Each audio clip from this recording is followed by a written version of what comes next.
She snapped, "God, you reacting like such a victim. Don't you love me? Isn't this what you wanted?" Admitting she'd known for months and enjoyed the attention. Yes, when I finally saw her clearly, but the twist waiting after wasn't from her. I have been putting off writing this post for weeks, because even typing it out makes me feel pathetic. But I need outside perspective, because I am losing my mind here. I am Orion, 25, and I work as a software engineer at a mid-sized tech company. I have been best friends with Mari 24F since college. We met in a computer science elective and just clicked immediately. She is smart, funny, beautiful, and for the past 3 years, I have been completely, hopelessly in love with her. The problem is she has a boyfriend, Sterling, 26, works in finance, drives a Tesla, lives in a downtown loft, basically everything I am not. They have been together for 2 years, and from what I can see, they have a good relationship. He treats her well. They travel together, post cute couple photos on social media. I should hate the guy, but honestly, he seems decent. Which is why I have never told Mari how I feel. I know that makes me a coward, but what was I supposed to do?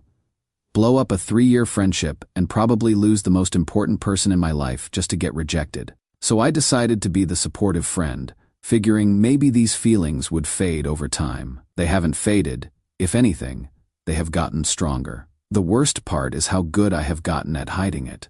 I think I deserve an Oscar for how normal I act around her. I have perfected the supportive best friend role. I can listen to her talk about Sterling, give relationship advice, even help her pick out anniversary gifts, without my face betraying how much it kills me inside. And lately, she has been different with me. It started small. She would text me when she was having a bad day and ask if I wanted to grab coffee. She had called me when Sterling was working late and she was bored. She started asking for my opinion on everything: what dress to wear, which restaurant to try, whether she should take a new job. I loved it. For the first time in years, I felt like maybe I was important to her in a way that went beyond friendship. But then the requests started getting bigger. "Orion, my car's in the shop and Sterling's out of town. Could you drive me to my sister's wedding this weekend? It is like 3 hours away. Hey, I know you are busy with that work project, but I am having a panic attack about my presentation tomorrow. Could you come over and help me practice? I know it is 11 p.m., but you are so good at explaining things. My laptop crashed and I lost all my photos from Europe. I know you are good with computers. Could you try to recover them? It might take all weekend, but I am desperate every time." I said yes. How could I not? She needed me, and I wanted to be the person she turned to when things went wrong. My friends started commenting on it. Jake, my roommate, told me I was being Mari's personal support and emotional dumping ground. But they didn't understand. This wasn't about being used. This was about being there for someone I cared about. Last month, things escalated. Mary started texting me late at night when she couldn't sleep. Sometimes we would text until 3 a.m., and I would be exhausted at work the next day. But I didn't care. Those conversations felt intimate in a way that gave me hope. Then she started complaining about Sterling. Nothing major, just little things that annoyed her. How he was always on his phone during dinner. How he didn't really listen when she talked about her day. "You are such a good listener." "Orion," she told me one night, "Sterling's great. But sometimes, I feel like he doesn't really see me, you know? Not the way you do." A few weeks ago, she asked me to help her move apartments. Sterling was supposed to help, but he got called into work. So it was just me, Mari, and a U-Haul truck, spending the entire weekend moving her life across town. When we finished, she hugged me tight and said, "I don't know what I would do without you. Orion, you are the best friend a girl could ask for." Best friend. The words hit me like a punch to the gut, but I smiled and said it was no problem. That brings us to this week. Mari called me Tuesday night, crying. She and Sterling had gotten into a huge fight. Apparently, he had accused her of being too dependent on other people and not appreciating him enough. He said I take him for granted, she sobbed. But that is not true. Is it? I spent 2 hours on the phone with her, reassuring her that she wasn't a bad girlfriend. The whole time, part of me was hoping this fight might be the beginning of the end for them. The next day, she texted asking if I wanted to get drinks after work. Sterling was giving her space to think about their relationship.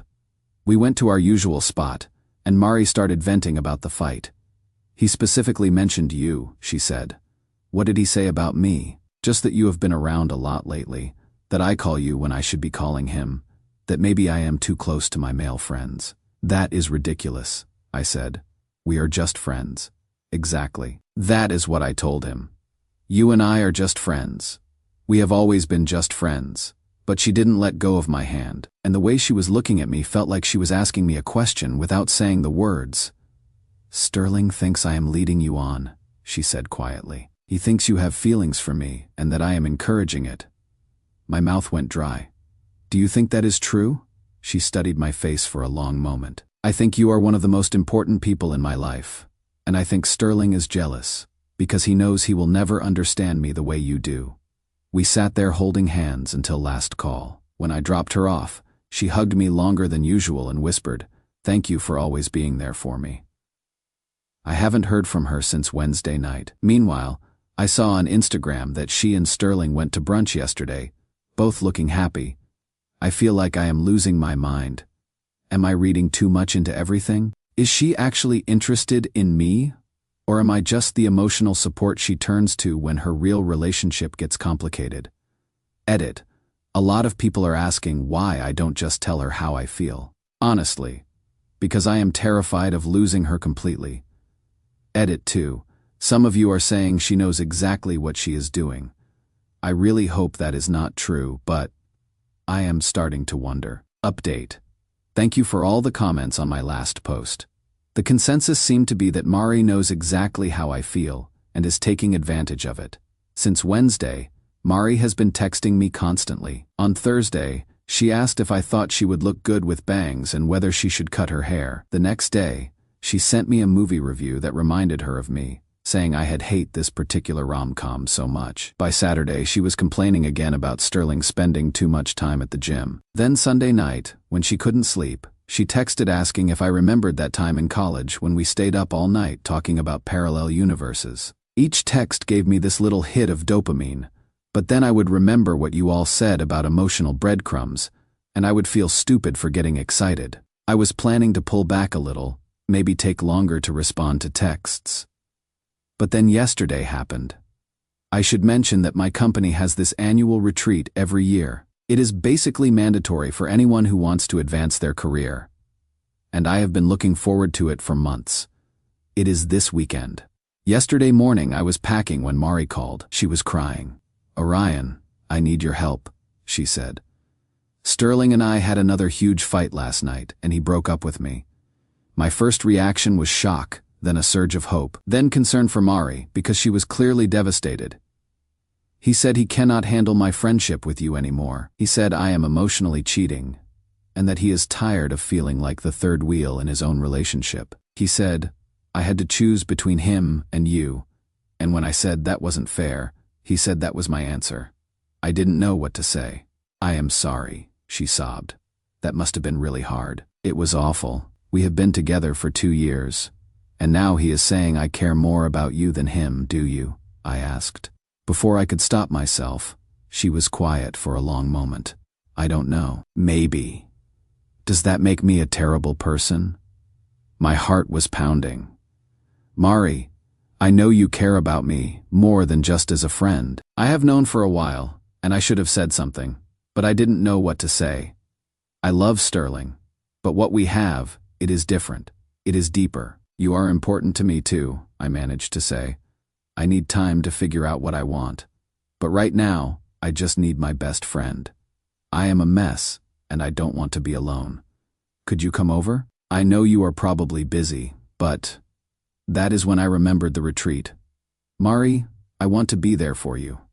But I am actually leaving for my company retreat in a few hours. It is this weekend, and I cannot really miss it." "Oh," her voice got very small. "Right, of course, your work thing. It is not just a work thing. It is really important for my career. I have been planning to go for months." "I understand," she said, but I could hear the disappointment. "I guess I will just figure it out on my own." The guilt hit me like a truck. "Mari, I am really sorry. When I get back on Sunday, We can talk about everything. It is fine, she said. Have fun at your retreat. For about 2 minutes, I seriously considered canceling. But then I thought about what you all said about being someone's backup plan. And I thought about my career, and how I would probably never forgive myself if I missed this retreat for someone who might not even want to be with me once the dust settled. So I came to the retreat. I have been here for 2 days now, and my phone has been buzzing constantly. Friday was a constant stream of messages about how she couldn't believe Sterling was really gone. That 2 years had just ended like that. She kept expecting him to call and apologize. And at one point she told me she had gone by their usual coffee place and almost cried in front of the barista. That evening, she sent a simple message saying she wished I was there. Saturday brought updates about going out with Sarah and Jess to try distracting herself, and how they had asked where I was. Then she mentioned that Sarah thought she should download dating apps already, which she called crazy since she couldn't even imagine being with someone else right now. But then came the message that really got to me. She started to say except maybe, but then immediately followed it with never mind. Each text makes me feel worse about being here, but also more convinced that I made the right choice. This feels manipulative in a way I cannot quite put my finger on. The retreat has been really good for me, actually, being away from the situation, focusing on work.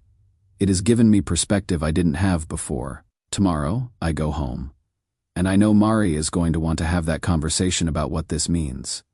But for the first time in 3 years, I am not sure I want to have it. Edit. Some of you are pointing out that the timing is suspicious. She calls me crying right before something important for my career. I hate that you might be right about that. Update 2. I got back from my company retreat yesterday evening, and Mari texted me immediately asking if I wanted to come over and talk. When I got to her apartment, it was clear she had been preparing for this. She had cleaned up, lit candles, put on makeup despite supposedly being devastated about her breakup. She was wearing this soft sweater that I had complimented before. The whole setup felt calculated. I am so glad you are back, she said, hugging me longer than usual. I missed you so much. We sat on her couch and she immediately curled up next to me closer than we had ever sat before. I have been thinking about us all weekend, she said, about what I said on Friday, about how what we have is different from what Sterling and I had. My heart was racing, but something felt off. Mari, I started. I need to ask you something, and I need you to be honest with me. Of course, anything. How long have you known that I have feelings for you? She looked surprised by the question. What do you mean? I mean exactly what I said. When did you figure out that I am in love with you? She was quiet for a long moment, I guess. I don't know. It is not like there was one moment. I just started noticing little things. What kind of things? The way you look at me sometimes. How you always say yes when I ask for help. How you light up when I text you. She reached for my hand. It is sweet. Orion. It makes me feel special. That last sentence hit me wrong. It makes you feel special. Yeah, it is nice knowing someone cares about me that much. Mari, I need you to be really honest with me right now. How long have you known? She sighed. Maybe 6 months, maybe longer. I don't know exactly. 6 months. She had known for at least 6 months. And in that time, she had asked me to help her move apartments, spend countless late nights being her emotional support while she was dating someone else. And you never said anything? What was I supposed to say? You never told me how you felt either, because you had a boyfriend. I know, but it is complicated. Orion, I care about you. But Sterling and I were serious, and I didn't want to mess up our friendship. Mari, I have been in love with you for 3 years. I have rearranged my entire life around being available for you. How is that not real to you? She looked genuinely shocked. 3 years. I had no idea it was that serious. How could you not know? You just said you have known for 6 months. I thought it was just a crush. I didn't realize you were actually in love with me. The more we talked, the more frustrated I got. Let me ask you something else, I said. All those times you asked me for help, all those late-night conversations, did you know what that was doing to me? What do you mean? I mean every time you called me instead of calling him. Every time you told me I understood you better than he did. Did you know you were giving me hope? She was quiet for a long time. Then, maybe, I guess I liked feeling like I was important to you. But you never intended to do anything about it. I was with Sterling, and now you are not. That is when she moved closer to me on the couch and put her hand on my chest. But now I am not, she said softly. And maybe this is our chance to see what this could be. For a split second, I almost gave in. But then I thought about the timing, about how she had only become interested after her real relationship ended. Mari, I said, gently moving her hand away. I cannot do this. What? Why not? Because I don't think you actually want me. I think you want the attention I give you. Her face changed. That is not fair. I just got out of a relationship. Your feelings? Or your options? What does that supposed mean? It means I think I have been your backup plan. Someone to make you feel desired when Sterling wasn't giving you enough attention. She stood up from the couch. That is not true. You are my best friend. Am I? Because friends don't usually know you have feelings for them and string you along for 6 months. That is when she said it. Oh, come on, Orion. It is not like I forced you to do any of those things. You chose to help me. You chose to be available. Isn't that what you wanted? What I wanted was honesty. What I wanted was for the person I love to care enough about my feelings to not take advantage of them. I never took advantage of you, really? Then why did you ask me to help you move after telling me Sterling didn't listen to you the way I do? Why did you call me crying about your relationship problems when you knew I wanted to be with you? She was getting angry now because you are my friend, because I trust you, and you never once thought about how that might affect me. Maybe you are right. Maybe I did like the attention. But that doesn't mean my feelings aren't real now, but they are not really about me. Are they? They are about not wanting to lose the way I make you feel about yourself. That is when she completely lost it. You know what, Orion? Fine. Yes, I knew you had feelings for me. Yes, I liked the attention, but you never actually told me how you felt either. You just sat there pining and then blamed me for not reading your mind. I didn't tell you because you had a boyfriend. And I didn't say anything because I wasn't sure what I wanted, are you? Because it sounds like you are only being honest because you got caught. That is when she said the thing I will never forget. God, you are acting like such a victim. Don't you love me? Isn't this what you wanted? The question hit me like a physical blow. Don't I love you? I repeated. Yeah, you have been in love with me for 3 years, right? So now I am single and telling you we could try being together. Isn't that what you have been waiting for? I stared at her, and for the first time in 3 years, I saw her clearly. Someone who thought love meant accepting whatever scraps she was willing to give. Someone who thought my feelings were a tool she could use when convenient. You know what? Mari, you are right. I have been acting like a victim. But I am done with that now. I stood up and headed for the door. Where are you going? Home. And I think we should take a break from this friendship. What? You are going to throw away 3 years of friendship because I didn't handle your feelings perfectly. I turned back to look at her one more time. I am not throwing anything away. I am just finally learning that love isn't supposed to hurt all the time. And friendship isn't supposed to be one-sided. Edit. A lot of people are asking if I think she will try to contact me. Probably. But I think I am done being available for that conversation. Final update. It has been 2 weeks since my conversation with Mari, and I wanted to give you all a final update because this community helped me see the situation clearly. First, yes, Mari has tried to contact me. The text started apologetic and became increasingly angry when I didn't respond. I am sorry about last night. Can we please talk? You are being just as manipulative as you accused me of being. I cannot believe you are choosing your pride over 3 years of friendship. After a week of me not responding, she showed up at my apartment. I almost didn't answer the door, but I figured it was better to have this conversation once and be done with it. She had prepared another speech. She was sorry for taking advantage of my feelings. She wanted to try being together for real this time. Losing you has made me realize how much you actually mean to me, she told me. It was a good speech. If she had given it 3 years ago, I probably would have melted, but all I could think about was something my therapist had told me. Yes, I started therapy, she said. When someone shows you who they are, believe them the first time. Mari, I said. I appreciate the apology, But I am not interested in trying to be together. Why not? Because even if your feelings are real now, they are only real because you lost your other option. If Sterling hadn't broken up with you, we wouldn't be having this conversation. That is not fair. You admitted, you knew how I felt for 6 months, and did nothing about it. You only became interested in me as a romantic option after your relationship ended. But I am here now. I am choosing you now. You are settling for me now. There is a difference. What if I had told you how I felt 3 years ago? She asked. Would you have given me a chance then? Maybe, I said. But you weren't single.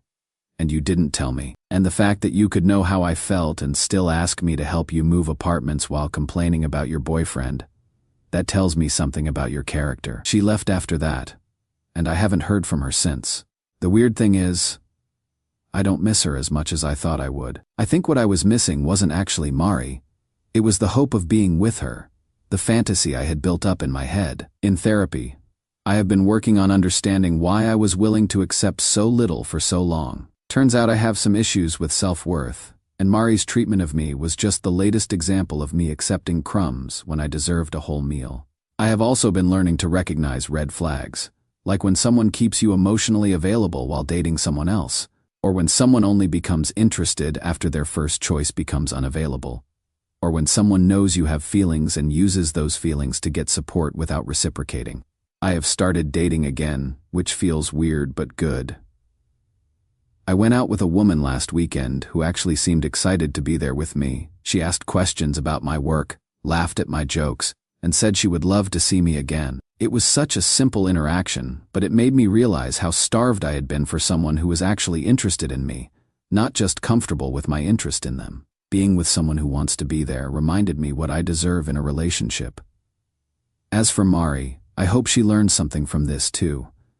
But that is not my responsibility anymore. Someone in my first post said that being friendzoned isn't really about the friend zone. It is about recognizing when someone is using your feelings for their benefit without considering your emotional well-being. They were right. This was never about Mari not returning my feelings. It was about her knowing how I felt and using that knowledge to get attention and support while giving me just enough hope to keep me around. The best thing that happened to me wasn't finally getting a chance to be with her. It was finally understanding that I deserve someone who doesn't need to lose their first choice before considering me as an option. Edit. For those asking about the new woman I am dating, it is still early, but she seems genuinely excited about getting to know me. That is such a different feeling from constantly trying to earn someone's interest. Edit 2. Thank you to everyone who told me to go to therapy. It has been incredibly helpful in understanding why I accepted this situation for so long. Edit 3. To the people saying I should have given Mari a chance. This isn't about her having feelings for me. It is about how she handled knowing I had feelings for her. The foundation of trust was already broken,